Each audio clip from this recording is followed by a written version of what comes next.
Baik, bismillahirrahmanirrahim. Assalamualaikum warahmatullahi wabarakatuh. Sebelumnya izin memperkenalkan diri, nama saya Fajar Arik dengan NPM 2413024058 dari Prodi Pendidikan Biologi angkatan 2024. Di sini saya akan menyampaikan tugas dari mata kuliah Pendidikan Bahasa Indonesia. Nah, tugasnya itu diberikan soal yaitu pertanyaannya yaitu bagaimana pendapat Anda penggunaan bahasa Indonesia di lingkungan atau ruang publik saat ini. Nah, dari pertanyaan ini uh, jawaban saya yaitu menurut saya penggunaan bahasa Indonesia di ruang publik pada saat ini masih tidak sesuai dengan kaidah yang benar, seperti penggunaan kosakata yang tidak baku, struktur kalimat yang rancu, serta pencampuran bahasa asing tanpa alasan yang jelas sehingga dapat mengaburkan makna dan melemahkan fungsi bahasa sebagai alat komunikasi yang efektif. Nah, masih banyak di masyarakat, di sekitar masyarakat, banner-banner yang ataupun penanda yang diletakkan di tempat-tempat tertentu. Nah, banner-banner tersebut itu dia tidak menggunakan kaidah kebahasaan yang benar. Nah, dari banner tersebut itu ini hanya dibuat kalimat banner tersebut hanya dibuat sekedar supaya orang lain itu paham isinya saja, sehingga dia tidak memperhatikan kaidah kebahasaan yang benar. Nah, penggunaan bahasa Indonesia di masyarakat itu juga ada beberapa yang sesuai dengan kaidah dan ada juga beberapa yang tidak menggunakan kaidah kebahasaan yang baik. Nah, di sini saya telah melakukan observasi di beberapa tempat dan saya mendapatkan beberapa banner atau plang yang dapat saya observasi. Seperti di sini ada gambar pertama. Pada gambar ini itu ada banner yang bertuliskan dikontrakan kios. Hubungi nomor tersebut atau bisa langsung tanya ke kios. Nah, pada gambar ini nih dikontrakan kios kalimat dikontrakan kios hubungi itu masih kurang sesuai dikarenakan kata dikontrakannya itu masih kurang baku. Sebaiknya itu menggunakan kata disewakan sehingga lebih baku. Dan juga kata dikontrakan dengan kios dapat diubah letaknya menjadi kios dikontrakan atau jika diubah tadi kios disewakan. Karena kios itu merupakan subjek dan biasanya subjek itu terletak di awal kalimat. Nah, jadi pembenaran dari gambar pertama ini yaitu bisa seperti contoh yang di paling bawah ini, yaitu kios ini disewakan, hubungi nomor, atau bisa langsung tanya ke kios. Nah, selanjutnya ada gambar kedua, yaitu banner juga yang bertuliskan tanah kafling. Murah banget, ada luas, dan ada tempat dari tanah kafling tersebut. Nah, pada gambar ini tuh di kata pertama yaitu tanah kafling. Nah, dia tuh kafling itu tidak dalam bentuk baku.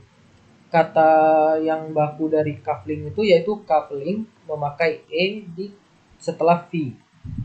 Nah, pada kata dan juga pada kata murah banget itu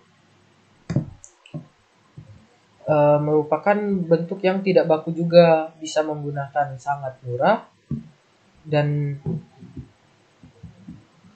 ya bisa menggunakan sangat murah.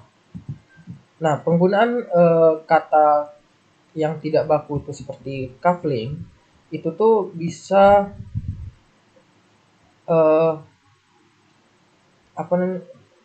penggunaan kata tersebut sering digunakan di tempat-tempat lain juga, dikarenakan kata kafling itu lebih sering dilihat oleh masyarakat sekitar. Jadi orang yang membuat tersebut lebih menggunakan kafling daripada menggunakan kata bakunya itu kafling. Dan untuk yang kata sangat murah,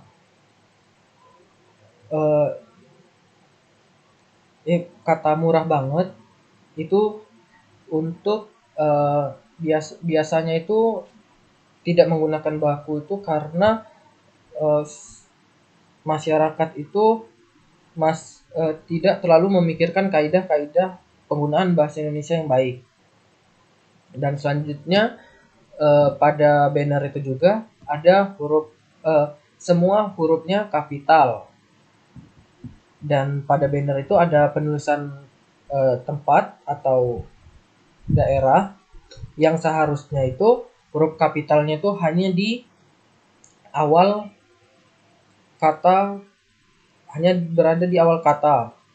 Nah, pada gambar itu kan Bandar Lampung itu menggunakan huruf kapital semua. Namun seharusnya itu menggunakan huruf B pada kata bandar dan huruf L pada kata Lampung itu yang seharusnya kapital. Dan selanjutnya yaitu gambar yang terakhir, yaitu gambar ketiga, yaitu pelang dilarang parkir. Nah, pada pelang tersebut itu penggunaan bahasa Indonesia sudah baik, walaupun pelang tersebut itu menggunakan huruf kapital semua. Nah, di pelang ini menggunakan huruf kapital semua itu dikarenakan pelang ini terletak di dekat jalan dan pelang itu harus dapat terlihat dengan jelas dan dapat dibaca dari jauh, dikarenakan di yang letaknya di samping jalan itu dia tuh dilalui oleh kendaraan, dan biasanya kendaraannya itu terus berjalan, jadi tulisan tersebut harus dapat dilihat dengan jelas dari kendaraan yang bergerak. Makanya hurufnya itu dibuat kapital semua. Nah, kesimpulan yang saya dapat dari observasi tersebut yaitu penggunaan bahasa Indonesia di lingkungan atau di ruang publik pada saat ini tuh belum terlalu mengikuti kaidah kebahasaan, dikarenakan ada beberapa hal, yaitu ada kurangnya pemahaman mengenai kaidah kebahasaan, terus penggunaan kata yang lebih sering digunakan oleh kebanyakan orang walaupun dia tidak baku, seperti contohnya kafling tadi, dan juga menyesuaikan dengan fungsi dari pelang atau kalimat tersebut. Contohnya itu dari pelang jalan tadi, jika hurufnya nggak dikapitalkan, maka nanti sulit terlihat oleh pengendara. Mungkin cukup sekian yang dapat saya sampaikan. Mohon maaf bila ada salah kata. Saya akhiri. Wassalamualaikum warahmatullahi wabarakatuh.